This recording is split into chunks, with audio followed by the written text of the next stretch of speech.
Hello friends, today we are going to continue chapter number 8, Framing of Constitution and its features, lecture number 12. Friends, up to now, in this chapter, we have discussed and got the information about Constitution. We have discussed about the meaning of Constitution, the importance of Constitution first. We understood that the collection of rule to govern any country is considered as the constitution of that country. The constitution of any country is very essential part of that particular country. The constitution, the perfect framing of constitution is very important for a proper governance of the country. We understood that what is the importance of constitution.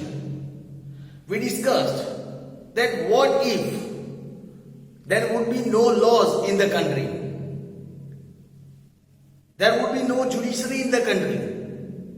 Obviously, when there are no rules, no laws which are followed by the people, then there will be no restrictions for anyone for doing any kind of thing. Due to that reason, the people's freedom, the individual freedom of any person is not secured. The crime ratio goes high.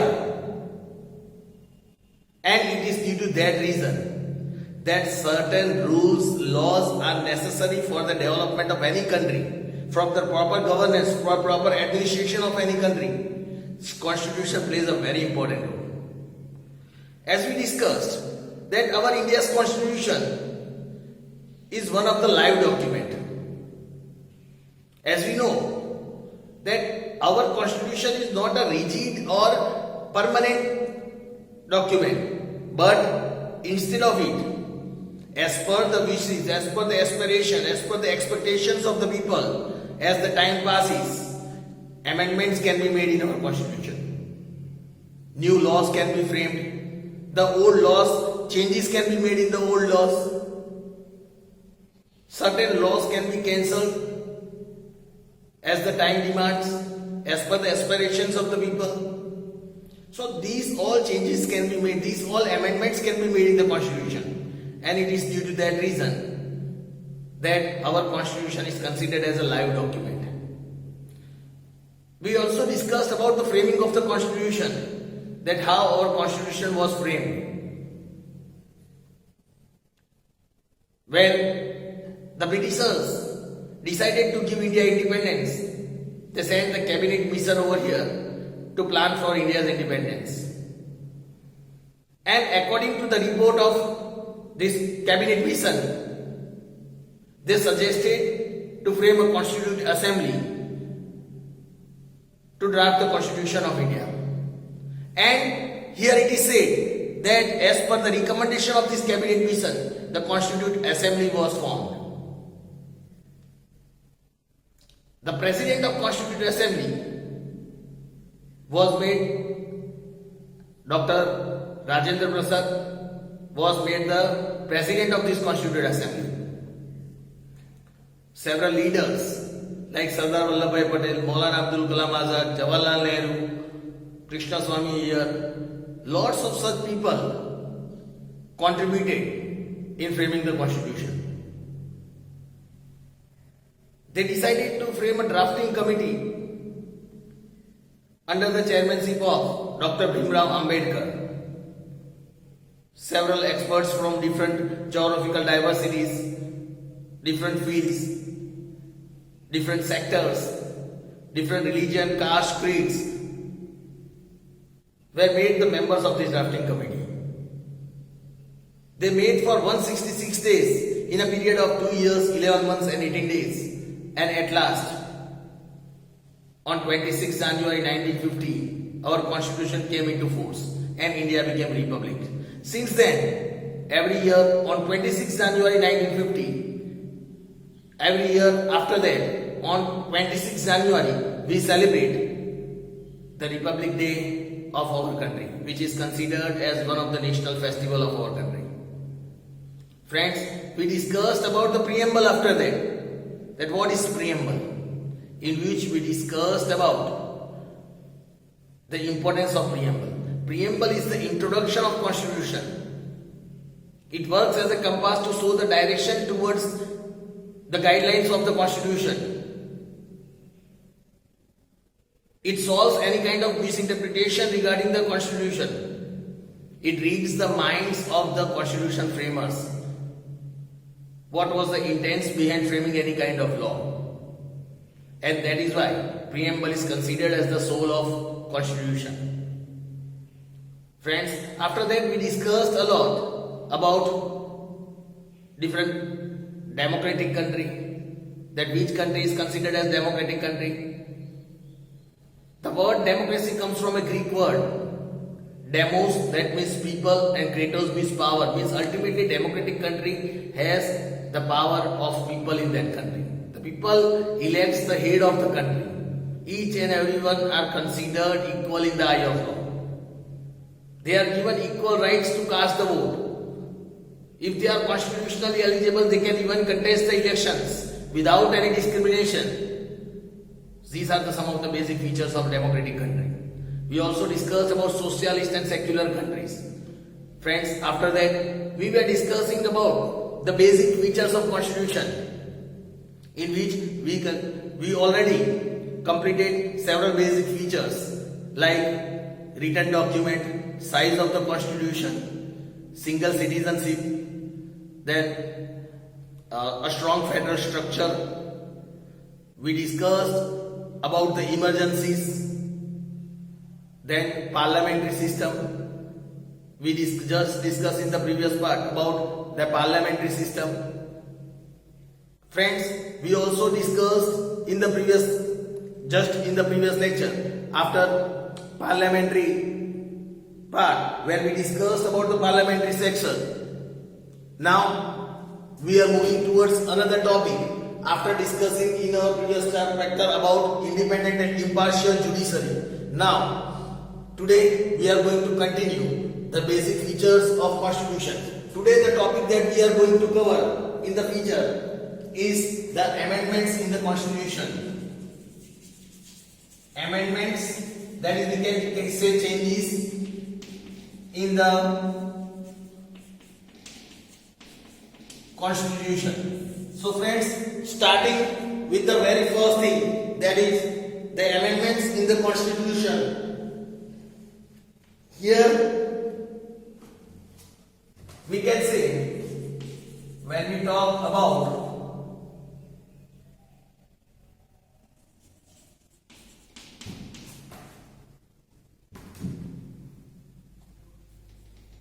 amendments in the constitution, when we talk about this amendment in the constitution, here we can consider changes, that is amendments can be made in the constitution. Friends, here it is said, changes, that is amendment, can be made in the constitution as per the needs, and so amendments can be made, means the changes can be made in our constitution as per the needs of the people, and so it is. So it is that means the constitution, it is considered as a dynamic and live document, and it is due to that reason that our constitution is considered dynamic and a live document. Friends, through this you all can understand that changes that is amendments are made in our constitution, as we discussed this thing in our previous part as well, that changes are made in the constitution as per the needs of the people, and so it is considered as the dynamic and live document of our country. This is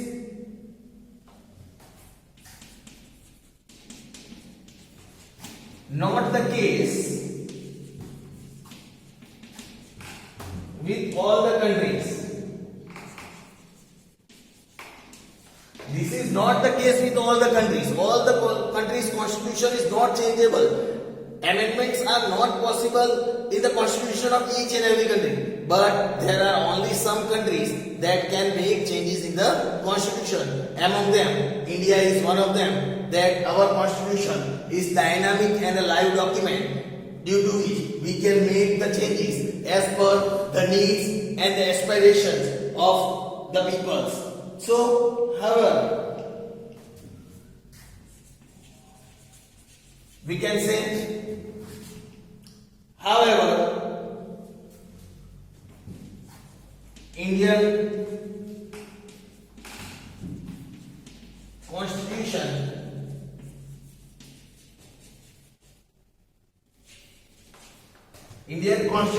however, Indian Constitution can be amended as and when required. Friends, here it is said, however, Indian Constitution can be amended, means it can be changed as and when it is needed. We can change as per the need of the people, and we can change when there is the need of changing in the constitution. Whenever changes are required, we can make changes in the constitution. So friends, here it is clearly seen that changes are possible in our constitution. Here it is said that in several methods the changes can be made. The changes can be made in several methods. The text of the constitution can be made. The text of the constitution can be amended in three different things. Let us understand that thing. Here it is said, the text of the constitution can be amended in three different methods.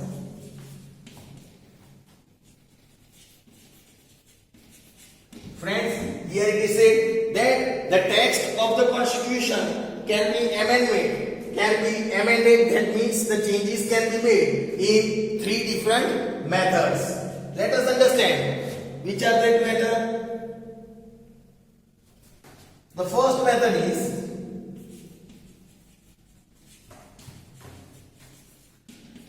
amendment can be made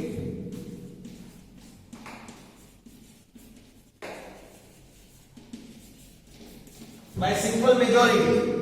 Amendments can be made by simple majority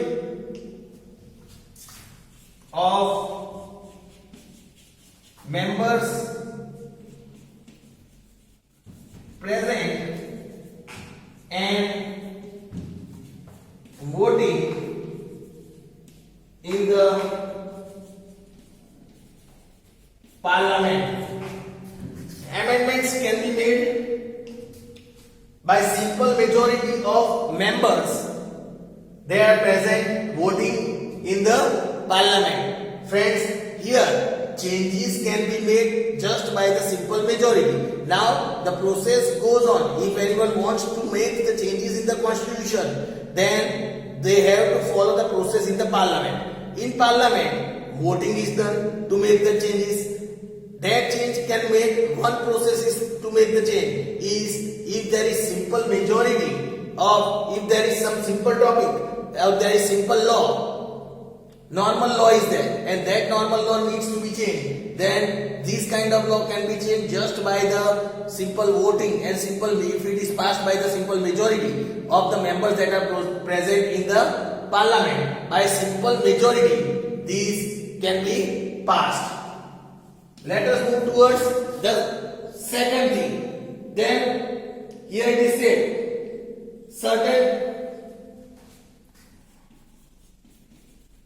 certain amendments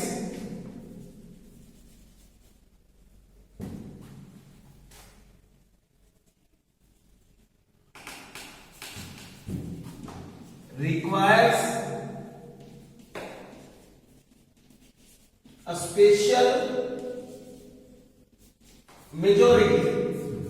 Certain amendments requires a special majority along with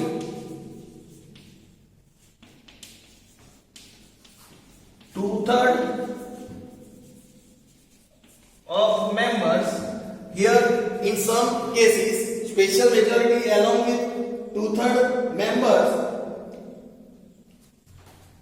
2/3 of majority of members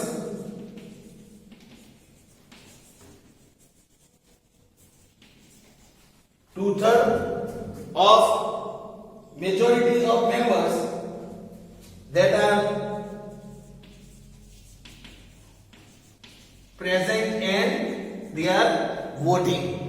The second is there are some changes that can be made only by the 2/3 majority is required, not the simple majority, but the 2/3 majority is required from the present members.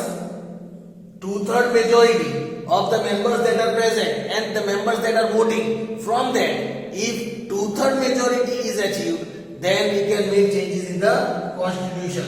One way is just by simple majority of the members voting that are present.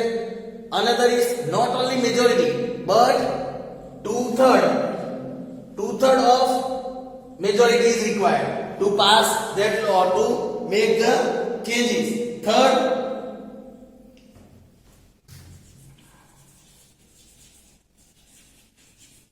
amendment by, third option is that amendment by 2/3 majority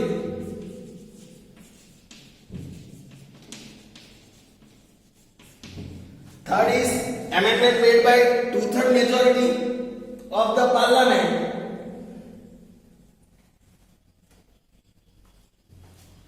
plus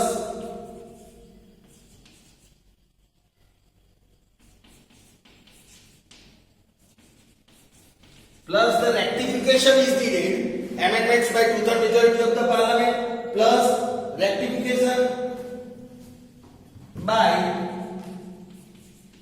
at least 50% of state, rectification by 50% of state legislatures. 50% of state legislature.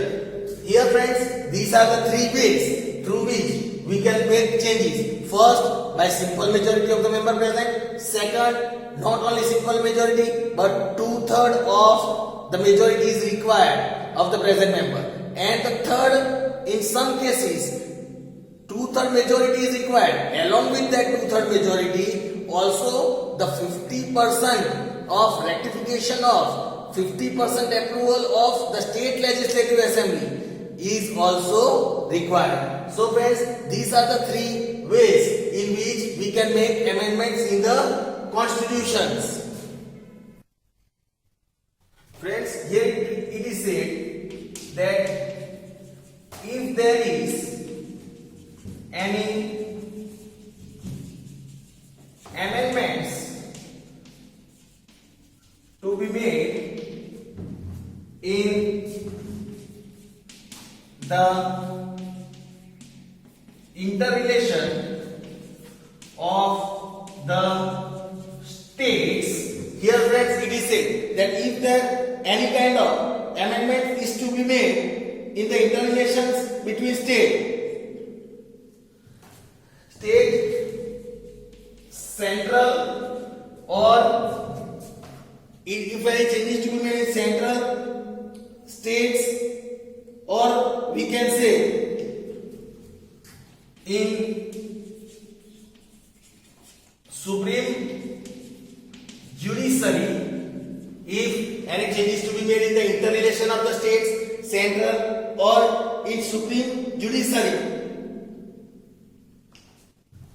then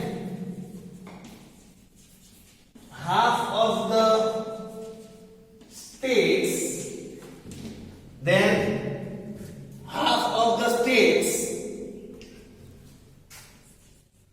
from the total states should be given consent. Friends, here it is said that if there any kind of changes is to be made in the interrelation of any states or in the central government or between the relations between government, central government and the state, or any kind of changes to be made in the Supreme Judiciary, then half of the states from the total state that we are having, from that at least half of the state should give the consent in making that change. Half of the state should give the approval in making that kind of changes in the interrelation of states or interrelation with the central government or in the Supreme Judiciary. Then the consent, the approval of the half of the states from the total states is required. So friends, here it is said, judicial verdict. If we talk about the judicial verdict, can also bring changes in the Constitution.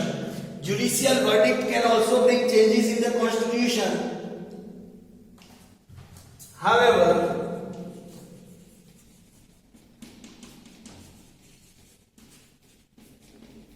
it does not allow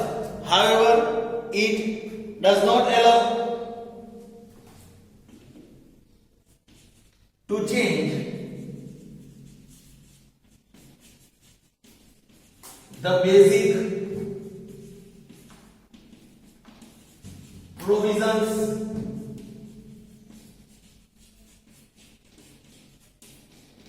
of the Constitution. Friends, here it is said, judicial verdict, any judgment from the court. Here it is said, however, it does not allow them to change the basic provisions of the Constitution. Whatever the basic provisions are there of our Constitution, that cannot be changed by anyone. But they can make some of the changes through the judicial verdict, that is judicial judgment. So friends, here you might have understood about the amendments, how can the changes be made, when can the changes be made in the Constitution. So we learned that how in 3 ways these changes are possible, how the Parliament can make the changes in our Constitution, and for the central government what is required between the interrelation of states, central, or any changes required in Supreme Judiciary, then half of the states approval is needed. And judicial verdict, judicial judgment can also change the Constitution, but they cannot change the basic provision of the Constitution. So friends, today you might have understood the very important basic feature of the Constitution, that is the amendments in the Constitution. We'll learn about the basic feature in our next lecture. Thank you.